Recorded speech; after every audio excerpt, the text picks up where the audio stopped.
Hey everyone, Rascal here. And Mama, welcome to our podcast. Today we're looking at the incarnations of Ultraman, with this one being titled Ultraman, a special effects fantasy series. What? Ultraman. Why is it called that? I mean, it was them, I guess the puppets and stuff was the special effects. Well, this series follows Shin Hayata, a member of a defense force who's given the life and ability to change into the giant superhero Ultraman to battle the monsters that wreak havoc on Earth. Yes. And before we start, be sure to like, subscribe, and click the notification bell to get updates on future podcasts, and roll the pause video. Yes, the little intro song is really cutesy and campy, and it took place 60s. 60 something, like The 60s. 66, yeah. But 1960. Well, not that old. Oh, okay. It's 66 to 67. This one was only on for like a year. But there have been many incarnations of it, right? Right. Okay. So we found this one actually at the dollar store. Gee, and for $1, we said we should give it a try. Now, of course, we both heard of Ultraman. And I think I may have seen a couple of episodes of some version when I was a kid in reruns. But I really didn't remember anything but what the suit looked like or what the character looked like. And then the one that we viewed was not the one I remember seeing. And definitely not the theme song. But again, Ultraman. Right. Ultraman. And this is apparently different from other incarnations, not a sequel or a spinoff or anything. It's just, I guess, its own thing.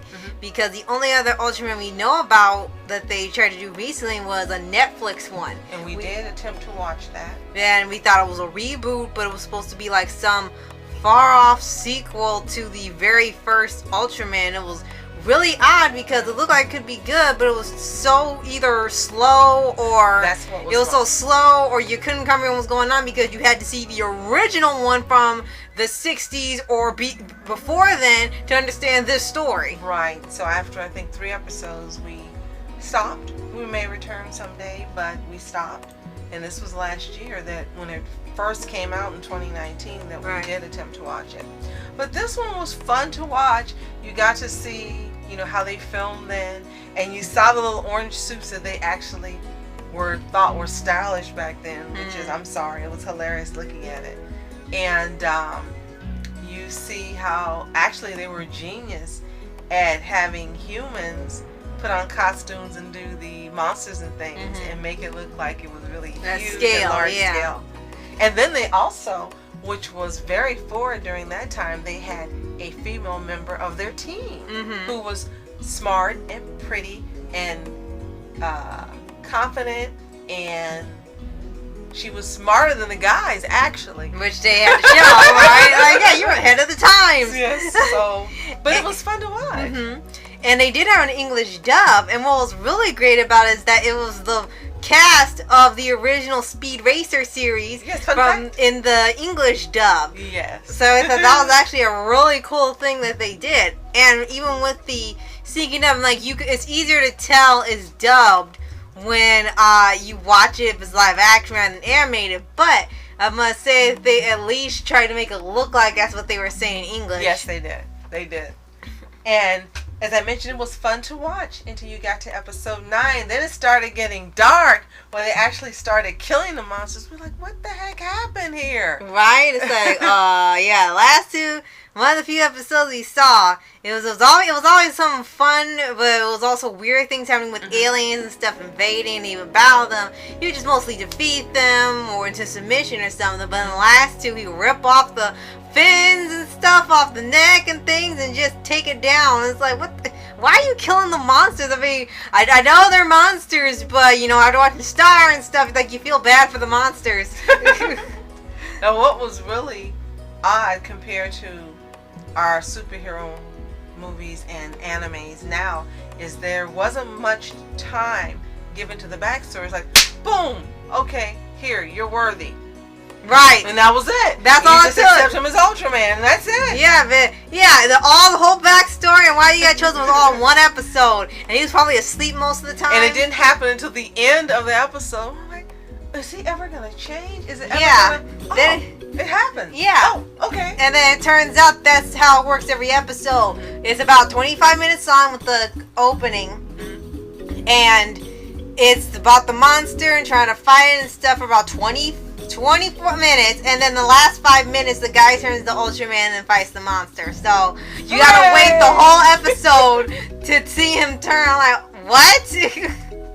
But I think in terms of being one of the original live action animes, it was fun to watch because you've got it, you have Spectraman, which also came on in reruns for I think almost 2 decades, and there was another one.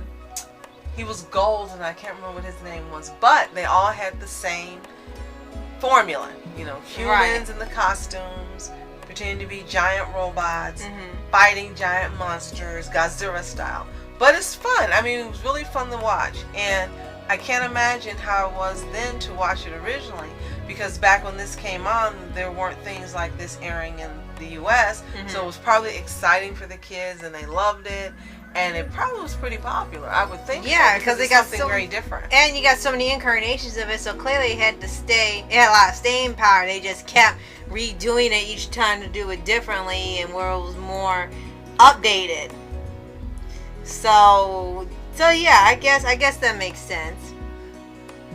And it's what also was interesting is now, is it right? No, IMDb actually gives it a 7.9 out of 10 all of these decades later. And again, you have to watch it remembering that this took place during a different time. You can't compare it to other things that are on now. It just wouldn't be fair. But again, for when this came out and what was being shown, this was new and different and exciting. And now it's a whole lot of fun to watch. It really is. So yeah, I mean, you watch it, it's like one of those things you would watch on the Retro channel. Like back when they had, I don't know if they still have it or not, they would have the super sci-fi Saturday night. You get your campy superhero shows, campy sci-fi shows, and then your one campy monster movie. Right. So here it's like something they would have on there, and they would probably make fun of the costumes and stuff. Right. And they have quite a few younger kids that appear in here, and they had some that remind me of watching Tiger and Bunny or My Hero Academia. They're younger children who are really smart and help to figure things out. And it's odd that right now they give this a TV-14 rating. I think it should be TV-7. Because it's not that intricate or complex or hardcore. At least at least until it gets to some episodes where he has to rip the things off monsters. I think that might be worse than that now. Way worse. I think that's probably the worst it gets. That's really it. And then the song that comes on is called The Song of Ultraman. And what was really great about this CD is you have the choice of hearing it in English, the song, and being able to watch the series subbed or hear it in its original Japanese and hear the Song of Ultraman in Japanese as well. So you had a choice. And it's fun. Try both ways. It's fun both ways. At least if you listen to it in English, the Song of Ultraman, then you'll know what they're saying in Japanese. Right. So if you have seen any version of Ultraman, including this one, at any point in your life, at any time, let us know what you think in the comments below. Right. And be sure to like, subscribe, and click the notification bell to get updates on future podcasts and World of Paws videos. Yes. So, thank you so much for watching. I'm Oscar Entertainment. And I'm Mom Entertainment. Have a fantastic day. Peace, and keep listening for more of our retro superheroes. Yes. Flashing lights, trying to walk around, man, who the hell are you? What you wanna do? Well, man, it's on you. Man, it's on you. Met her in my dreams, she was my queen. A castle in the mountaintops, rivers and streams. Plucking sunlight from the sky in my pocket, give it to you later on in the